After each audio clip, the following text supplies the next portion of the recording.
कृषि न्यूज़ देख रहे तमाम दर्शकों मेरा कृष्ण कुमार का एक बार फिर नमस्कार। जय हिंद, जय भारत, जय हिमाचल। तो दोस्तों एक बार फिर आपके समक्ष लाइव स्ट्रीम लेकर प्रस्तुत हुआ हूँ। जैसा कि मैंने कल आपको एसडीएम सिद्धार्थ आचार्य जी से जो हमारी बातचीत है उसके बारे में विस्तार से बताया, और कुछ समय पहले ही हमने एसडीओ जो अपने लोक निर्माण विभाग के हैं चंद्रशेखर जी, उनसे हमने बातचीत करी है।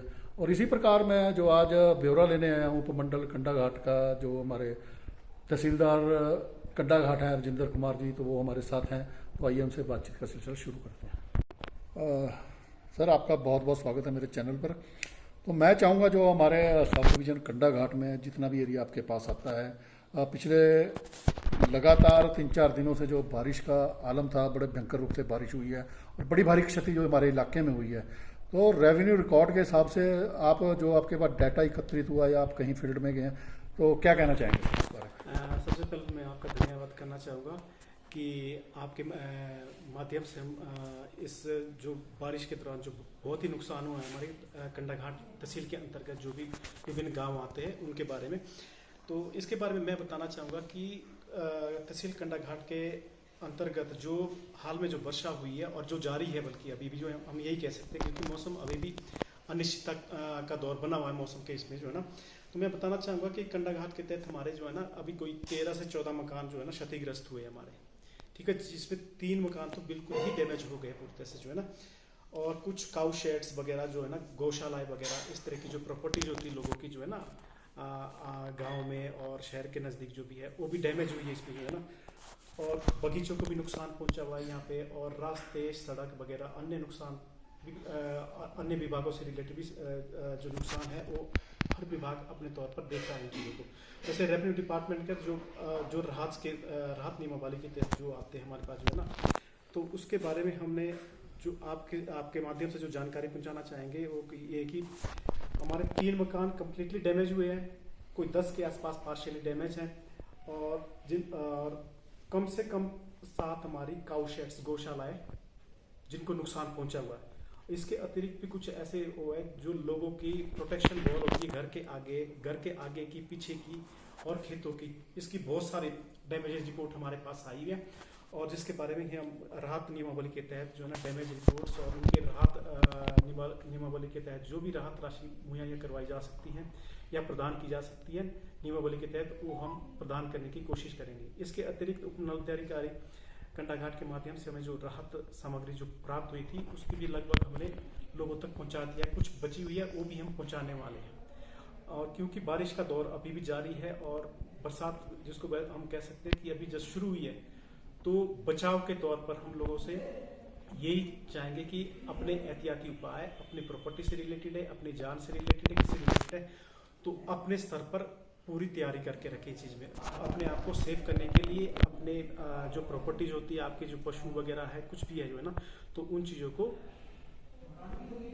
के प्रति भी सजग रहे और अपने सुरक्षित उपाय करें, सुरक्षित स्थानों पर रहने के उपाय करें, क्योंकि बरसात अभी शुरू हुई है और आगे भी दौर जारी रह सकता है इन चीज़ों का।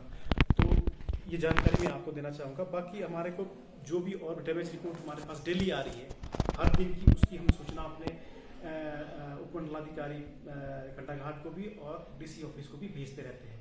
तो इस बारे में जो भी हमारे से पॉसिबल होगा हम लोगों की सहायता करने के लिए तैयार हैं।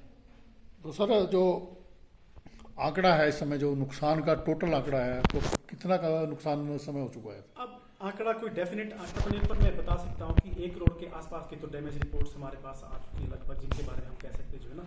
पर डैमेज अभी भी और ऐसी जो हमारे इसमें चली हुई अभी भी और भी आती रहेगी, लोगों के कहीं पे मकान के पीछे का डंगा, इस तरह के जो है ना, और कहीं पे दरारें आनी शुरू हो गई है बारिश के बाद। जो ऐसे मामले हमारे संज्ञान में आ रहे हैं उनके बारे में जो है ना मैं जानकारी आपको देना चाह रहा हूँ।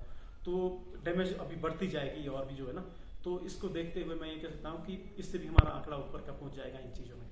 तो जो आपने सामग्री वितरित की है, जो ज़्यादातर तो वही होंगे जिनके मकान डैमेज हो चुके हैं बिल्कुल पूरे तरीके से, तो क्या क्या आपने जो सामग्री अभी तक वितरित की है इसमें हमने जैसे सुरक्षा उपाय के तहत जो है ना हमने क्या बोलते हैं तरपाल वगैरह और कंबल वगैरह और किचन से रिलेटेड जो सामान होता है, किचन सेट्स होते हैं, वो हमने वितरित किए हुए लोगों को जो है ना, जो भी ज़्यादा प्रभावित लोग, कुछ लोगों को सुरक्षित स्थानों पर भेजा गया था। तो हो सकता है उनके पास किचन से रिलेटेड सामग्री ना हो ना, तो कुछ लोगों को हमने प्रोवाइड करने की कोशिश की है। हो सकता है कुछ लोगों को नहीं भी पहुँचेगी तो पहुँचाने की कोशिश करेंगे।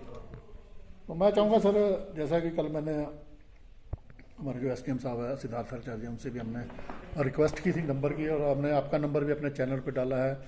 तो मैं चाहूँगा भी जो आपका लैंडलाइन नंबर है, तो कृपया अगर हमारे जो दर्शक देख रहे हैं, अगर आप तक अपनी कोई बात पहुँचाना चाहे तो डायरेक्टली आपसे वो कंसल्ट कर सकता है। सब डिवीजन लेवल पे हमारा कॉन्टैक्ट नंबर है, इस बीच में जो है ना, तो उससे भी कांटेक्ट कर सकते हैं। और बाकी हमारा व्यक्तिगत मोबाइल नंबर है, तो वो भी हम लोगों के साथ साझा कर सकते हैं। तो नंबर आप बोल दें तो फिर। वो है 94 189 072 27। एक बार फिर बोल दें सर। 94 189 072 27, 94 189 07 ठीक है सर, थैंक यू। दोस्तों, ये थे तहसीलदार कंडाघाट राजेंद्र कुमार जी, जिनसे हमने जो हमारे उपमंडल में जो डैमेज हुआ है भारी बरसात के कारण, तो उनसे हमने पूरा आंकड़ा एकत्रित किया है, आप लोगों तक पहुंचाया है। तो मेरी कोशिश यही रहेगी भी, मैं आप लोगों को जो भी हमारे सब डिवीज़न में कोई डैमेज है या किसी प्रकार की कोई नवीनतम जानकारी आपसे साझा करता रहूं। और जैसा कि तहसीलदार साहब अपने राजेंद्र कुमार जी ने अपना मोबाइल नंबर दिया, तो भाई साहब जितने भी दर्शक हमारे देख रहे हैं, मैं सबसे रिक्वेस्ट करना चाहूँगा भी इस नंबर को ज़्यादा से ज़्यादा स्प्रेड करें।